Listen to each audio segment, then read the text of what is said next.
This video will discuss retaining or dropping a segment. When we're talking about a segment, it is where a company has multiple products or multiple departments or multiple divisions.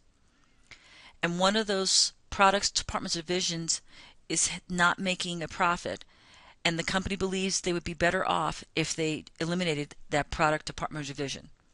So in deciding whether to eliminate an unprofitable segment, management should choose the alternative which results in the highest net income.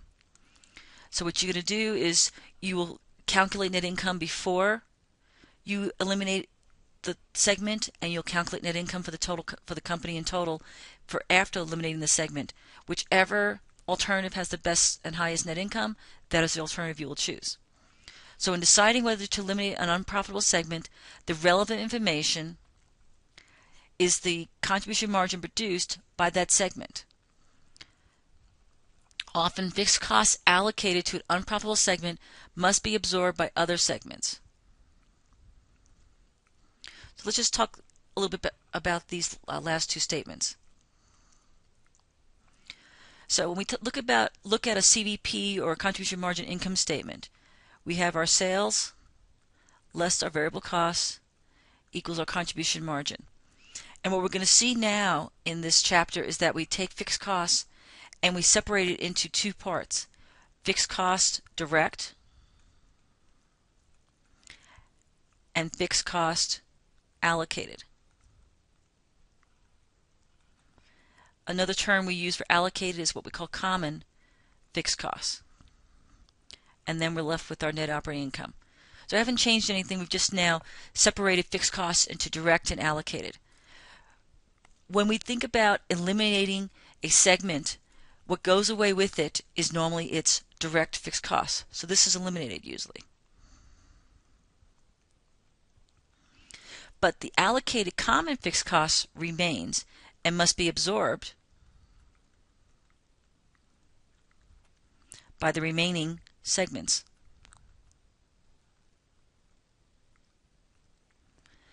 So if the segment that you are debating about eliminating has a positive contribution margin, that contribution margin is absorbing the direct, and if there is big thing you want to be asking yourself, if the contribution margin is greater than the fixed cost direct, it is also therefore absorbing some allocated fixed costs. So let me say that again. If the contribution margin is positive and is greater than the fixed cost direct, that is the fixed cost that can directly be traced to that segment, it's covering the direct fixed costs, and therefore it's also covering some of the allocated or common fixed costs that, if you eliminate the segment, will have to be absorbed by the remaining segments. And you'll see this better when we do an example. But again, just to give you a flavor of what you have to be thinking mindset-wise when you're doing this business decision. So the other things to remember also is that in deciding on the future status of an unprofitable segment, management should consider the effect of eliminating the related segments, and that's what I was just talking about. And finally, management should also consider the effect of eliminating the segment on employees who may have to be discharged or retrained. Because again, if you eliminate a segment, department, product, or division, many times you have to reduce the number of employees your company has because you can't absorb them all. So it's not only going to affect the morale of those employees leaving, but even if you retain them, they are being retrained. They still may be worried that they may be let go in the future, and the ones who were not impacted, that were not part of the eliminated segment, will also maybe be worrying about, well, if it happened to that department or division, it could happen to us too. So again, it could have a big effect on morale when you talk about eliminating a segment. So let's see how this is put into practice by looking at an example. Okay, in our example here, Brooks has 3 divisions, A, B, and C. The results of May 2010 are presented below. And you can see for A, B, and C, we have units sold, revenue, less variable costs, less direct fixed costs, less allocated fixed costs. So again, we've taken our fixed costs and separated it into its direct fixed costs and the allocated fixed costs. And then we also have total for the company. So currently, while having all three segments, the company is currently experiencing a net income of $21,000. But we can see here that Division B has a negative $5,000 income. So all of the allocated costs will continue even if division is discontinued, even if a division is discontinued. So important there is that all these allocated fixed costs, this 20,000, will continue even if the division is discontinued. Brooks allocates indirect fixed costs based on the number of units sold.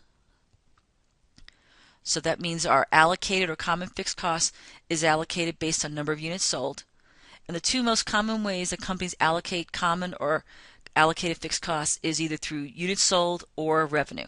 That's the two biggest levels that we use. Since the B division has a net loss, Brooks feels that it should be discontinued. Brooks feels if the division is closed, that sales at A will increase by 10% and sales at C will remain the same.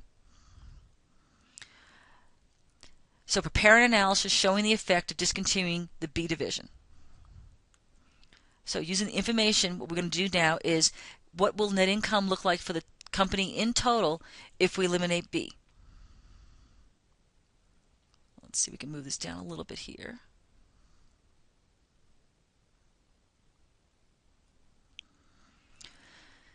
So for A, we want to first record how much revenue will it earn if we eliminate B.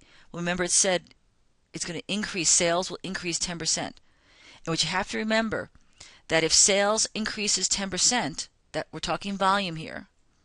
So one of the first things we have to remember then is if sales increase by 10%, so does variable expenses increase by 10%. So you have to multiply the original revenue and variable costs by 1.10 to increase both of them by 10%.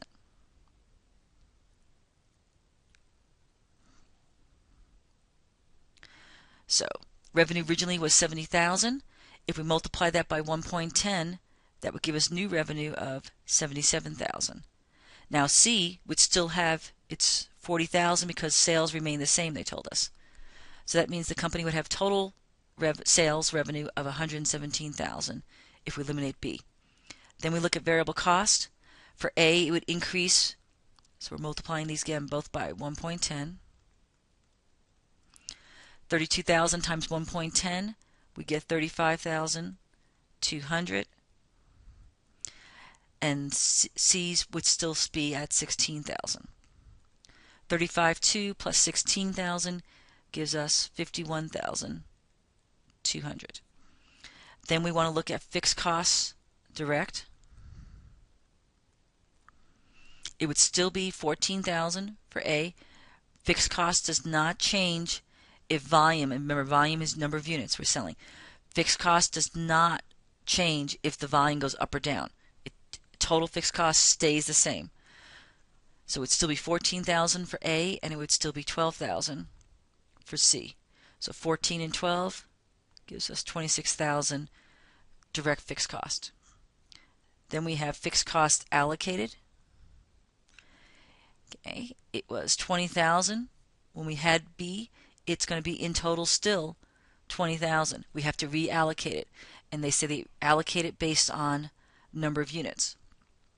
So moving this up, A originally had 3,000 units, C had 2,000 units. So we're going to reallocate based on that. So moving down here a little bit to give some space. So A's portion is going to be then now, its units are going to go up by 10%. So 3,000 times 1.10. So if we go here, 3,000 times 1.10. So it's going to be 3,300 units. So 3,300 units over the total number of units, which is 3,300 plus 2, because number of units for C is 2,000.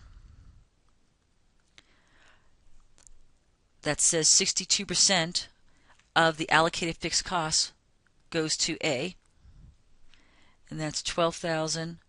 $453.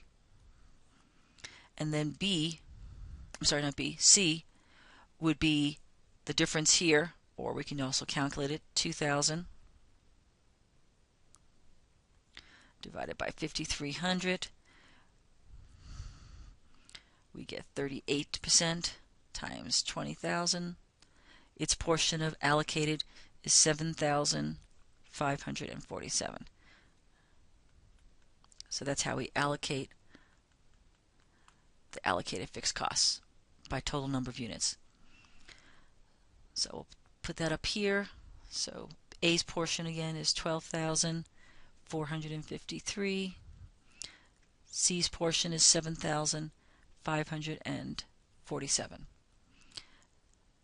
Then we figure out the net income, take sales less all the expenses, and you could put negative signs by the expenses.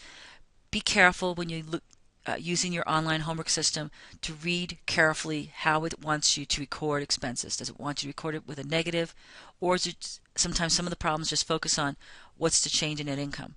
So it just depends on what they're asking for in the online homework system.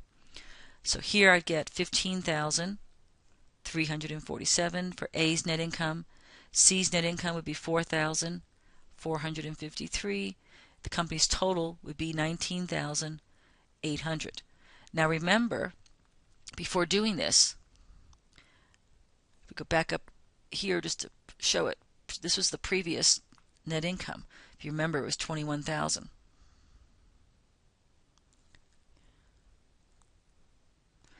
So before we eliminated B, we had net income for the total for the company of 21,000. Eliminating B, we actually got slightly worse net income, 19,800. Why did that happen? Well, because if we look at B, it had sales. We go back up to here. It had sales of 50,000 and variable costs of 26,000. So